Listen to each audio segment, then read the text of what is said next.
Hello friends, super magic રસોઈમાં મિત્રો આપણું સ્વાગત કરું છું। આજે હું આપણે નેચરલી ઇન્ગ્રેડિયન્ટ એટલે કે નેચરલી વસ્તુથી જ કોઈ પણ જાતની ઝંઝટ વગર શેકવાની કે કોઈ પણ જાતના બીજા ઇન્ગ્રેડિયન્ટ ચા પત્તી કોફી કાંઈ પણ વગર નેચરલી લીલા જ ઇન્ગ્રેડિયન્ટથી આપણે હેર કલર બનાવશું, કેમિકલ કોઈ પણ જાતના વાપરા વગર। અને એક જ વખતમાં તમારા હેરમાં એવો કલર બેસશે ને કે તમારી સ્કિનમાંથી પણ નહીં જાય, એટલો સોલિડનો આ હેર કલર તૈયાર થાય છે। તો ચોક્કસ તમને આ વિડીયો મિત્રો ગમશે, ગમે તો લાઈક કરજો, શેર કરજો અને નવા મિત્રો સબસ્ક્રાઈબ કરવાનું તો હવે બિલકુલ ના ભૂલતા। બાજુમાં રહેલ બેલ આઇકનને પણ પ્રેસ કરી દેજો, જેથી કરીને લેટેસ્ટ વિડીયોની માહિતી તમને મળતી રહે। મિત્રો, સુપર મેજિક રસોઈ ચેનલમાં મેં ઘણી બધી હેર ડાય મૂકી છે, હેર કલર મૂક્યા છે, પણ આજે આપણે કોઈ ઝંઝટ નથી કરવાની। નેચરલી ઇન્ગ્રેડિયન્ટ લઈને અને આપણે એનો ઇન્સ્ટન્ટ તમે 2 જ મિનિટમાં આ ડાય તૈયાર કરી શકશો। ડાય નહીં પણ કલર, એટલો સોલિડનો આ હેર કલર તૈયાર થાય છે। તો એની વસ્તુ કઈ લીધી છે ને એ પણ બતાવી દઉં। આપણે આંબળા લીધા છે લીલા, તમારી પાસે આંબળા ન હોય તો તમે પાવડર પણ લઈ શકો છો, પણ બને ત્યાં સુધી લીલા આંબળા હોય ને તો એનો ઉપયોગ બેસ્ટ છે।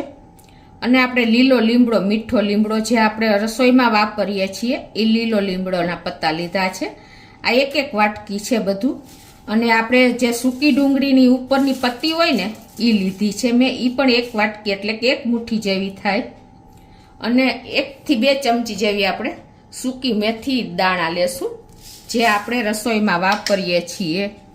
આ બધા જ ઇન્ગ્રેડિયન્ટ આપણને આજે ઇઝીલી તમને હેર કલર તૈયાર કરી શકશે એવા ઇન્ગ્રેડિયન્ટ છે। તો એમાં બીજું કાંઈ નથી કરવાનું, આપણે ડાયરેક્ટ આને પીસવાના જ છે। આજે આપણે શેકવાના નથી કે કોઈ પણ જાતના ઝંઝટ નથી। તમને આગળ બતાવું બધી પ્રોસિજર। પહેલાં તો આપણે 1 ચમચી જેવા મેથી દાણા નાખી દેશું, જે મેથી દાણા આપણી હેરની લેન્થ વધારવામાં, ખોડો દૂર કરવામાં અને હેરને સિલ્કી અને શાઇની કરવામાં આનો મોટા ભાગનો ફાળો છે। તો 1 ચમચી જેવા આપણે મેથી દાણા તમારે પલાળેલા લેવાના છે। અત્યારે હું સૂકા જ લઉં છું, તમે 1-2 કલાક પલાળી દેશો ને એટલે ઇઝીલી તૈયાર થઈ જશે, એકદમ પીસાઈ જશે ટૂંકમાં। અને એની સાથે આપણે ડુંગળીના જે 1 વાટકી જેવા એટલે કે 1 કપ જેવા જે ફોતરા લીધા છે ઉપરની પત્તી એ નાખી દેશું। અને આપણે 1 વાટકી જેવા લીમડા પેલા આપણે આમળાની સ્લાઈસ કરી છે એ નાખી દેશું, લીલા આમળા જ લીધા છે અત્યારે મેં। અને મીઠા લીમડાના પત્તા નાખી દેશું। હવે આને તમારે પીસી લેવાનું છે। પેલા એમને આપણે પીસશું। હવે જો આપણે આ રીતે ક્રમ્બલ થઈ ગયું છે। હવે આને તમારે એકદમ લિક્વિડાઇઝ કરવા માટે દહીં નાખી દેવાનું છે। 2 થી 3 ચમચી જેવું તમે દહીં નાખી દેશો ને એટલે તમારે ઇઝીલી સરસ લિક્વિડ ફોર્મ તૈયાર થઈ જશે। પાછું આપણે આને પીસી લેશું। તો આ રીતે જો આપણે એકદમ સરસ લિક્વિડ જેવું થઈ ગયું છે। હવે આને આપણે ગાળી લેવાનું છે। અને એ પણ તમારે એલ્યુમિનિયમ કે સ્ટીલ કે કોઈ પણ જાતનું વાસણ નથી લેવાનું, પણ તમારે લોખંડનું વાસણ લેવાનું છે, એટલે કે એનું આયરન છોડશે ને એટલે એકદમ તમારો હેર કલર તૈયાર થઈ જશે। તો આ રીતે આપણે ગળણીમાં નાખીને અને એને ગાળી લેશું। થોડુંક તમારે વધારે દહીં કે આંબળા વધારે ઉપયોગ કરશો ને એટલે એ પ્રમાણે તમારો એકદમ સરસ જ્યુસ નીકળી જશે। આંબળાનો બને ત્યાં સુધી વધારે ઉપયોગ કરવાનો। નેચરલી તમારે કલર કરવો હોય ને આ રીતે તો તમારે આંબળા અને લોખંડ એ ભેગું થશે ને એટલે તમારો હેર કલર એકદમ લિક્વિડ તૈયાર થઈ જશે। જો મેં થોડીક છાશ નાખીને અને તૈયાર મિક્સર ધોઈ નાખ્યું છે। અને આ રીતે જુઓ તમે એકદમ સરસ એનો જ્યુસ નીકળી ગયો છે। આંબળાને તમારે વધારે જ લેવાના અને દહીં વધારે લેવાનું, એટલે તમારો એકદમ જ્યુસ નીકળી જશે, બધો ઇન્ગ્રેડિયન્ટ બધા લિક્વિડાઇઝ થઈ જશે। તો આ રીતે જો આપણે એનું બધું જ ગાળી લીધો છે અને જ્યુસ બધો નીકળી ગયો છે.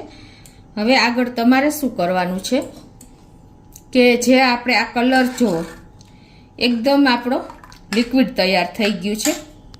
તો મિત્રો આ લિક્વિડ હવે તમારે લોખંડની આપણે કઢાઈ લીધી છે એટલે એનું આયરન છોડશે અને એ બે આપણે આંબળા અને લોખંડ બે ભેગું થાય ને એટલે તમારે નેચરલી એની પ્રોસિજર થાય છે. અને અત્યારે પણ તમને બતાવી દઉં, જો આવી રીતે તમારે ફરતું કઢાઈમાં લગાવી દેવાનું છે અને આમ તમે કઢાઈને પછી અડશો ને એટલે એકદમ કાળું થઈ જશે તમારા હાથ જ. આ રીતે તમારે ફરતું આ લિક્વિડને કઢાઈમાં આવી રીતે પ્રેસ કરીને સ્પ્રેડ કરીને અને 12 કલાક રાખવાનું છે. આવી રીતે આમ 12 કલાક કે 24 કલાક જેટલું તમારે વધારે રાખશો ને એટલું એ આયરન પકડી લેશે આંબળાનો જ્યુસ. અને આખું તમારો આ હેર કલર છે ને એ બ્લેક કલરમાં ફેરવાઈ જશે એટલે કે આખો કલર જ બ્લેક થઈ જશે આયરનને હિસાબે અને આંબળાને હિસાબે. બધા ઇન્ગ્રેડિયન્ટ એવા જ છે કે તમારા હેરને ઉપયોગી કલર કરવામાં થાય એવા ઇન્ગ્રેડિયન્ટ આપણે આજે ઉપયોગ કર્યા છે. કાંદા ફોતરી હોય ને એ પણ એટલી જ આપણે હેર કલર માટે ઉપયોગી છે. મેથી મેં તમને કીધું એ બધી રીતે ઉપયોગી છે અને લીલો લીમડો પણ આપણા હેર માટે એટલો જ ઉપયોગી છે. તો મિત્રો આ રીતે તમે જુઓ ટ્રાય કરશો ને એટલે તમારે ક્યાંય પણ કોઈ પણ જાતની ઝંઝટ નહીં કરવી પડે અને નેચરલી કલર તમારો તૈયાર થઈ જશે. અત્યારે પણ તમે આને 2 કલાક પછી જોશો ને તો એકદમ નેચરલી બ્લેક કલરમાં જ ફેરવાઈ જશે. અને પછી તમે આ રીતે એને સુકાઈ જાય કે ન સુકાય પણ તમે આમાં હાથ અડાડશો ને લોયાને લોખંડના લોયાને એટલે તમારો હાથ કાળો જ આખો થઈને તૈયાર આવશે. એટલી તમારી સ્કિનમાં કે વાળમાં આ હેર કલર બેસી જશે. તો જો મિત્રો આપણે 12 કલાક આ લોખંડના લોયામાં એટલે કે વાસણમાં રાખી છે. આ આપણે જે લિક્વિડ બનાવ્યું હતું ને લીમડો, મેથી અને આંબળા અને સૂકી પત્તી ડુંગળીની એનું લિક્વિડ કરેલું આપણે પીસેલું આપણે 12 કલાક થઈ લોખંડના વાસણમાં રાખ્યું હતું. તો અત્યારે જુઓ એનો કલર આવો થઈ ગયો છે ને એકદમ નેચરલી બ્લેક કલર. જુઓ તમને ખ્યાલ આવી જતો હશે. હજી તમે થોડોક ટાઈમ રાખશો ને એટલે એકદમ નેચરલી કલર દેખાશે. અને તમને બતાવી પણ દઉં કે જુઓ આ રીતે તમે કરશો એટલે તમારો હાથ કાળો જ થઈ જશે. અને આને તમે હેરમાં લગાવશો ને એટલે તમારે કોઈ પણ કાંઈ નહીં કરવું પડે. તો મિત્રો જુઓ આ તમે ખાલી આંગળી તમને બતાવું છું. જુઓ છે ને કેટલો કલર પકડાઈ ગયો છે. જો આ બધું તમને હેરમાં તમારે ઇઝીલી બેસી જશે. એટલો સરસ કલર તમારો આમાં બેસી જશે. લોખંડ અને આંબળા ભેગા થાય ને એટલે તમારે હેરમાં કલર બેસી જ જવાનો છે.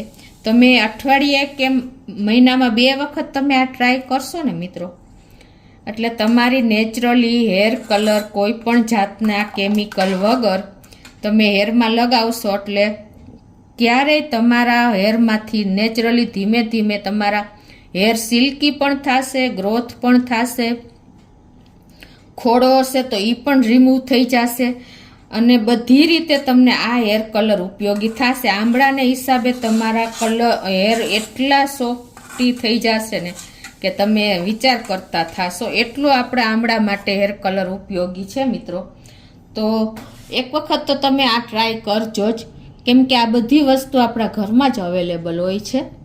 તો ચોક્કસ તમને આ હેર કલરનો વિડીયો ગમશે. દરેક બહેનોને ગમે તો લાઈક કરજો.